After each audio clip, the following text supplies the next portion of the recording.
In 2005, an arrangement between Canada, Mexico, and the United States was made. This arrangement, unannounced to the public, unregulated by Congress, merges the United States, Mexico, and Canada into one entity, erasing all borders. It's called the North American Union, and you might want to ask yourself why you've never heard of this. In fact, there is only one mainstream reporter who has actually heard of and has had the courage to cover this issue. The Bush administration's open borders policy and its decision to ignore the enforcement of this country's immigration laws is part of a broader agenda. President Bush signed a formal agreement that will end the United States as we know it, and he took the step without approval from either the U.S. Congress or the people of the United States.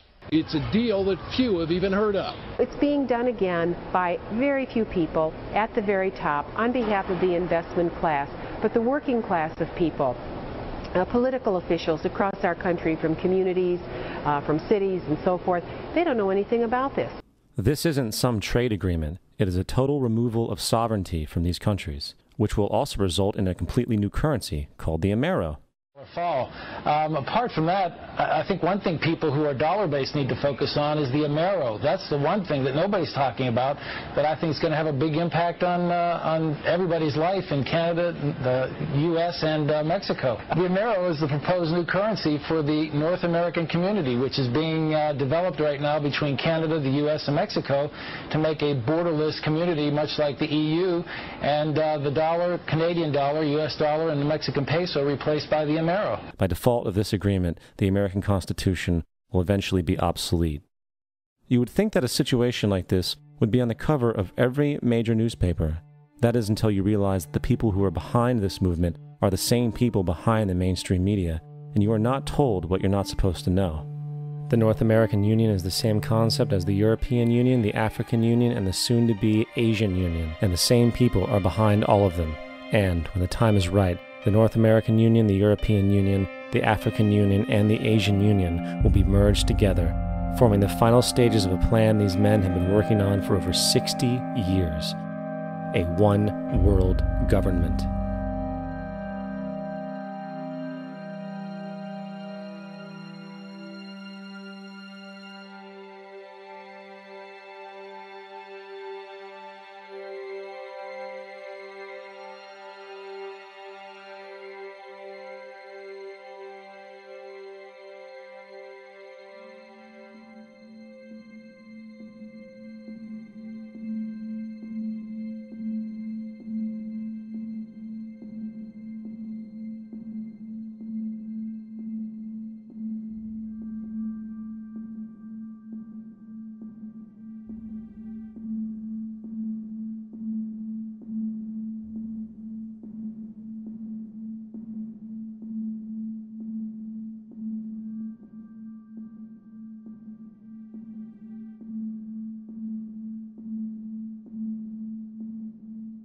One bank, one army, one center of power.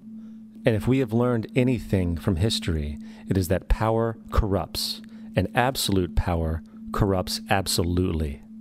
This is Aaron Russo, a filmmaker and former politician. To his left is Nicholas Rockefeller of the infamous Rockefeller banking and business dynasty. After maintaining a close friendship with Nicholas Rockefeller, Aaron eventually ended the relationship, appalled by what he had learned about the Rockefellers and their ambitions. I got a call one day from an attorney woman I knew, and she said, "Would you like to meet one of the Rockefellers?" I said, "Sure, I'd love to." And we became friends, and he began to divulge a lot of things to me. So he said to me one night, he said that there's going to be an event there, and out of that event, you're going to see we're going to go into Afghanistan, so we can run pipelines from the Caspian Sea. We're going to go into Iraq to take the oil and establish a base in the Middle East, and we're going to go into Venezuela and try and get rid of Chavez. And the first two they've accomplished. Chavez they didn't accomplish. And he said you're going to see guys going into caves looking for looking for people that they're never going to find. You know, he was laughing about the fact that you have this war on terror. There's no real enemy. He's talking about how by having this war on terror, you can never win it because it's an eternal war. And so you can always keep taking people's liberties away. And I said, how are you going to convince people that this war is real? He said, but the media. The media can convince everybody it's real. I mean, you know, it's just that you keep talking about things. You keep saying it over and over and over again, and eventually people believe it. You know, you created the Federal Reserve in 1913 through lies. You create 9/11, which is another lie. Through 9/11, then you're fighting a war on terror, and now all of a sudden you go into Iraq, which was another lie, and now they're going to do Iran. You know, and it's all one thing leading to another, leading to another, leading to another. Now, I would say to them, what are you doing this for? What's the point of this thing? You have all the money in the world you ever want. You have all the power. I said, you know, you're hurting people. It's not a good thing. And he would say, what do you care about the people for? Take care of yourself and you take care of your family. And then I said to him, what are the ultimate goals here? He said, the ultimate goal is to get everybody in this world chipped with the RFID chip, and have all money be on those chips and everything on those chips. And if anybody wants to protest what we do or violate what we want, we just turn off their chip. That's right, microchipped.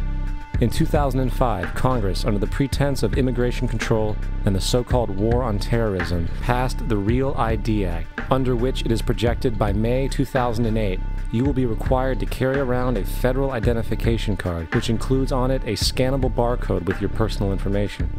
However, this barcode is only an intermediary step before the card is equipped with a Verichip RFID tracking module, which will use radio frequencies to track your every move on the planet. If this sounds foreign to you, please note that the RFID tracking chip is already in all new American passports.